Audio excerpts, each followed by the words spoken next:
High বন্ধুরা, ঘুরতে যাচ্ছি এখন করমপুরে। ঘুরতে যাচ্ছি না, মিথ্যাটা হয়ে গেল একটা। বলতে গেলে আমরা খেতে যাচ্ছি করমপুরে। তো দেখছো কি কুয়াশা, কিন্তু দেখতে পাচ্ছি না রাস্তাঘাট, খুব ভয় লাগছে চালাতে গাড়ি। যা ঠান্ডা পড়ছে, আর বেশি ঠান্ডা পড়ছে, খুব কুয়াশা হয়। দেখতে সামনে গাড়ি আসছে, লাইটটা দেখা যাবে, তাও কিছু দেখা যাবে, রাস্তা দেখা যাচ্ছে না। হাই হাই কর হাই, দেখতে দেখতে খুব ভয় লাগছে। এখন 10টা বাজছে, দেখি কি পাই এখন খেতে। চালাতে সামনে, ঠিক আছে, বাজারে গিয়ে আবার ভিডিও করবো। বাজারে তো বেশি কুয়াশা লাগছে, এই তো আমাদের মোটরসাইকেল খুব ঠান্ডা লেগেছে। আর আমাদের বাচ্চাকে দিয়ে এসছি, নর্মালটাকে দিয়ে এসছি, ওটাতে গেলে খুব কষ্ট হয়। তাই জন্য ছোটোটাই ঠিক আছে, ঠান্ডা। অনেকেও ভয় লাগছে, গাড়ি হলে মোবাইল চল পড়ে ভয় লাগছে। এখন বন্ধ হয়ে গিয়ে 9টার সময় সব বন্ধ হয়ে যায় পুরো। এটা খুব খারাপ লাগে। 10টা এখন বাজছে, দেখো দেখি কি পাই খেতে। খিদে বড় পেয়েছে। তোমরা এই জায়গাটা যদি চিনতে পারো কোথাকার, কমেন্ট করে অবশ্যই জানাবে।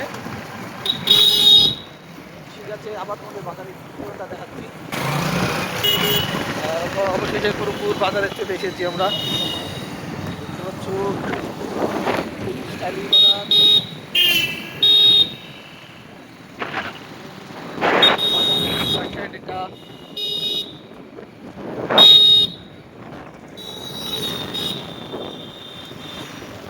এটা আমরা এখানে চাওয়ার খুব ফেভারিট দোকান।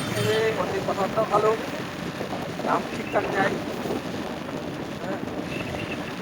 খুব ঠান্ডা বাজারে, দেখতে পাচ্ছি বাজারের লোকজন নাই, ঠান্ডা কমবে, বিশাল ঠান্ডা। আমাদের গাড়ির ড্রাইভার ম্যান সেই চিনতে পারলে বলবা এটা কোন জায়গা, গার্লস স্কুল।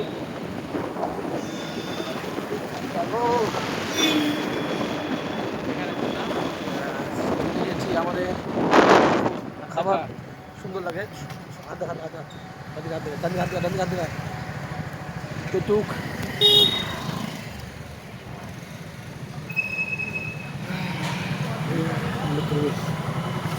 নামলাম,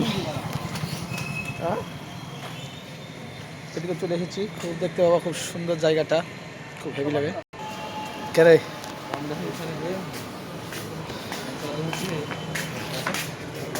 ঠান্ডা লেগেছে, আস্তে আস্তে ঠান্ডা লেগেছে। সুন্দর ভিতরটা